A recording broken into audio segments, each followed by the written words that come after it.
Olá pessoal, tudo bom? Meu nome é Nicolas Martins Areco, eu sou psicólogo hospitalar. Eu trabalho hoje no Hospital das Clínicas da Faculdade de Medicina de Ribeirão Preto, mais especificamente dentro da unidade de Oncologia e Hematologia Pediátrica aqui no HC Criança. Bem, a nossa tarefa agora é conversar um pouquinho sobre o que é justamente a psicologia hospitalar. Essa é uma área relativamente nova dentro da história da psicologia, né? Tendo seu início na década de 70 aqui no Brasil, com a solicitação de uma equipe médica do Hospital das Clínicas de São Paulo. A equipe médica da Clínica de Traumatologia, né, e Ortopedia daquela instituição solicitou então a uma psicóloga que fizesse um preparo, que ajudasse crianças e adolescentes que fossem passar por cirurgia ortopédica a lidar com essa situação. Então, a nossa missão, no sentido de a nossa tarefa principal, começou nesse pedido, né? Como que nós podemos ajudar pessoas, não importando a sua idade, a lidar com o adoecimento e com a adaptação ao processo de cuidado, né? Então, o psicólogo hospitalar, ele é diferente daquilo que vocês já ouviram de psicologia clínica, né, ou daquele que atua na escola ou em outras instituições, porque ele entende que a partir de um evento, né, a partir de um processo de adoecimento, de perda da saúde, a pessoa vai conviver com muitas alterações na sua vida. Alterações que são orgânicas, né, o seu corpo vai estar diferente.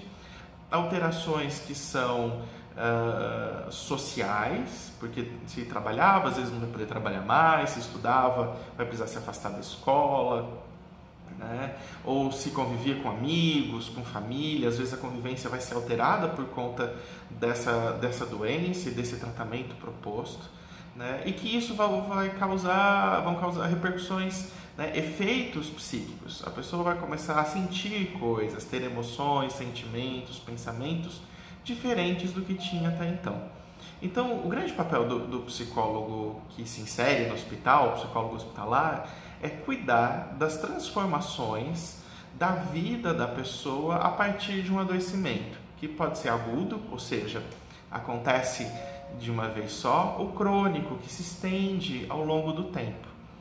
Então, o nosso papel é ajudar com que a pessoa que adoece e a família que convive possam compreender que essa doença, né, ou esse momento de perda da saúde gerou algumas transformações, como lidar com essas transformações e como ajudar a traçar novas estratégias, novas possibilidades que vão fazer com que essa pessoa que adoeceu, não importa a idade, pode ser um bebê, uma criança, um adolescente, uma mulher, jovem adulta, um senhor idoso, né, que eles possam se adaptar tentando preservar o máximo possível a vida anterior ou, né, numa perspectiva futura, se aproximando de uma vida funcional, com qualidade, saudável, mesmo em vigência aí de algum tipo de tratamento. Então, o psicólogo, quando ele está no hospital, ele pode se inserir em diversas instâncias dessa instituição. Então, ele pode estar no ambulatório, né, que é o lugar onde as pessoas vêm, fazem consultas ou fazem exames, procedimentos pontuais e vão embora. O psicólogo pode estar numa enfermaria, né, então onde as pessoas são internadas e passam um período maior, né, dias, às vezes semanas, até meses, né, fazendo um tratamento ou se recuperando de uma cirurgia, por exemplo. Em unidades de terapia intensiva, que são as CTIs ou UTIs, que é um local do hospital em que as pessoas estão num estado de saúde mais delicado e que precisam de cuidados mais intensos. Pode estar num pronto-socorro, né, recebendo aí, às vezes, acidentados ou eventos mais abruptos, né, ou dentro de unidades de transplante, né, e unidades especiais de um hospital. Então, a psicologia hospitalar, ela não é a psicologia feita no hospital. Não, ela tem uma base que é um pouquinho diferente. Então ela vai entender que o ser humano é uma misturinha, né, das questões orgânicas, das questões físicas, com as questões psicológicas, emocionais, cognitivas, né, e as questões sociais. E nós vamos olhar para essa pessoa, né? Às vezes, os outros profissionais do hospital têm um pouquinho de imprecisão, incerteza. O que faz um psicólogo ali? Então, às vezes, eu sempre brinco que eles acham que a gente é milagroso. Olha, o paciente não está comendo, o paciente está triste, chama a psicologia, né? E não é bem por aí, né? Porque o nosso papel, através, né, do diálogo, da conversa, da observação, da participação, ou de brincadeiras, de contação de histórias, né, poder nos aproximarmos dessas pessoas, entender qual que é a história de vida delas, como que elas viviam antes. Elas, no caso de um adulto, né, eram casadas, são casadas, foram casadas quantas vezes, ou trabalham com o quê, viveram aonde, que histórias, né? Entender que história de vida, porque para além do biológico ou do psicológico, há aquilo que a gente chama de biográfico, qual que é a história de vida dessa pessoa. E no momento que ela perdeu a sua saúde, que ela começou a sentir alguns sintomas, como que foi buscar a ajuda? Ela foi para o posto de saúde, se ela fez exames, se ela foi para o consultório do médico, quantos médicos, quanto tempo durou, se esses sintomas tiraram alguma coisa importante dela, né? De repente é um mecânico que começou a ter dificuldade para mexer a mão. Como é que foi trabalhar durante um tempo sem mexer a mão? E nós vamos ajudar a pessoa a contar a sua história e entender que transformações ocorreram a partir do aparecimento dos primeiros sintomas. Se ela está no hospital e veio para investigação, nós vamos ajudar ela a entender como funciona o hospital, o que é um hospital, quais são as regras, quais são os limites, quais são as necessidades, né? Por que tem horário para tomar banho? Preciso tomar banho no horário, né, que a enfermeira pediu? Nossa, eu tenho que acordar às 7 da manhã para descer para fazer um exame? Por qual razão? Então, primeiro que o hospital é uma grande incógnita e é um lugar em que nem todo mundo conhece, está acostumado. Então, nós vamos ajudar essas pessoas a lidar com esse ambiente novo. Depois, conforme recebem a notícia da equipe médica sobre o seu adoecimento, sobre o tipo de doença que tem, sobre o tratamento, nós vamos ajudar ela a lidar não só com essas informações, como entender, se há dúvidas, como adaptar a vida diante dessa realidade nova, mas nós também vamos ouvir, avaliar, né? Avaliar através de entrevistas, né? Que é essa conversa, ou com observação, ou com testes, com instrumentos psicológicos. Nós vamos avaliar como que esse fato do adoecimento, do tratamento, afetou a pessoa, ajudando com que ela não só se adapte ao tratamento, né, faça aquilo que a gente chama de adesão, né, que faça o tratamento mais próximo daquilo recomendado, mas que não perca a sua vida.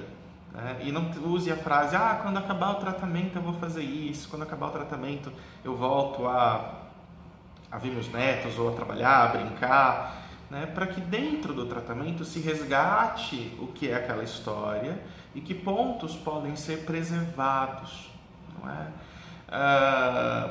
E o atendimento psicológico vai ter esse intuito de reconhecer quais são os impactos que a doença traz para o cotidiano, ajudar a escutar quais são os sofrimentos, medos, né, imaginação, as angústias dessas pessoas, e instrumentalizando, né, dando possibilidade de ajudar que essas pessoas e essas famílias possam resgatar ou se adaptar para seguir a sua vida, não é?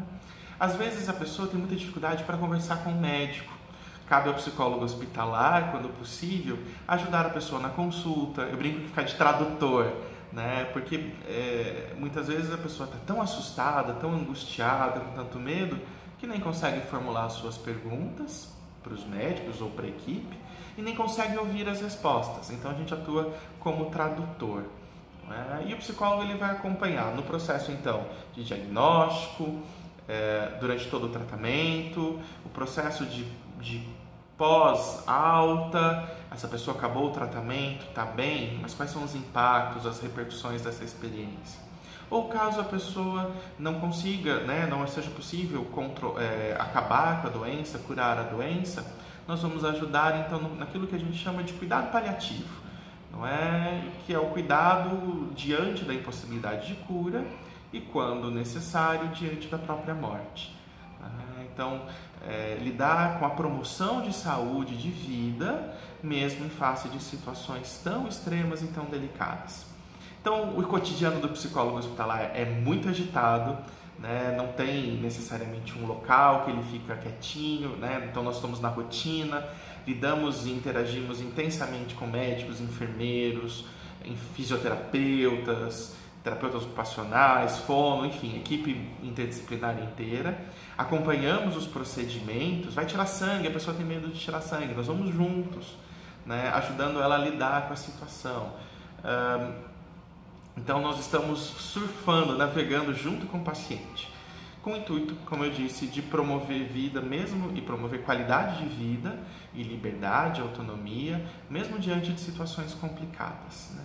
Então, o psicólogo hospitalar ele precisa, primeiro, de criatividade, de estudar bastante, criatividade para entender o que ele precisa fazer, estudar bastante, ter uma boa base teórica para entender não só dos aspectos biológicos, né, físicos da doença, mas de entender processos sociais, de entender que o adoecimento ele não é só orgânico, né, ele envolve outras dimensões do ser humano, né, e ele precisa ter uma ideia de que as suas intervenções vão ser realizadas em prol da pessoa, às vezes num consultório com horário marcado, às vezes ajudando a pessoa num procedimento como tirar sangue, ou fazendo pré-cirúrgico, recebendo a pessoa numa unidade de terapia intensiva, né, recebendo a sua família, atendendo os familiares, né, produzindo condições para que se consiga enfrentar da melhor forma possível esse processo de adoecimento e de preservação da vida. Então, eu acho que, em resumo, é um pouquinho isso do que se trata a psicologia hospitalar. É um prazer poder reportar um pouquinho, de uma forma muito sucinta, aquilo que nós fazemos dentro do hospital. E caso alguém tenha alguma dúvida, queira trocar alguma figurinha, o meu contato está com os promotores do evento e nós podemos trocar um pouco mais de impressões. Espero que vocês tenham aproveitado, que tenha ficado minimamente claro, e estão todos convidados também a participar desse universo da psicologia hospitalar. Um grande abraço a todos e a todas e nos vemos em breve.